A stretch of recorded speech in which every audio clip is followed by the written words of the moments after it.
কালকে আমাদের বিয়ে হলো, অথচ দেখো আজ আমার ফ্লাইট। তুমি কথা দাও, আমি বিদেশ থেকে না ফেরা পর্যন্ত আমার আমানতের খিয়ানত করবে না।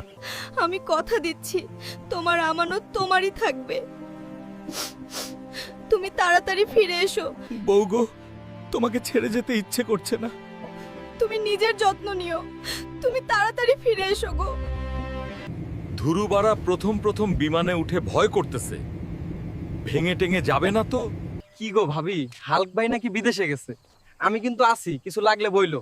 আমার কিছু লাগবে না, যাও। যাই একটু বউয়ের সাথে কথা বলি, ভালো লাগছে না। হ্যালো বউ, হ্যালো জান, কেমন আছো তুমি? তোমাকে ছাড়া কিভাবে ভালো থাকি? তুমি তাড়াতাড়ি চলে আসো। হ্যাঁ, খুব শীঘ্রই চলে আসব, আর একটু ধৈর্য ধরো। ভাবি, ও ভাবি, দরজা খুলো, আমি এসে গেছি। খেলা হবে। বেঈমান বউ, তুই আমাকে কথা দিয়েছিলি আমার আমানতের খিয়ানত করবি না। তোকে আমি আজকেই তালাক দিব। ওগো, আমাকে মাফ করে দাও, আমি বুঝতে পারি নাই। না, বেঈমানদের কখনো মাফ করতে নেই।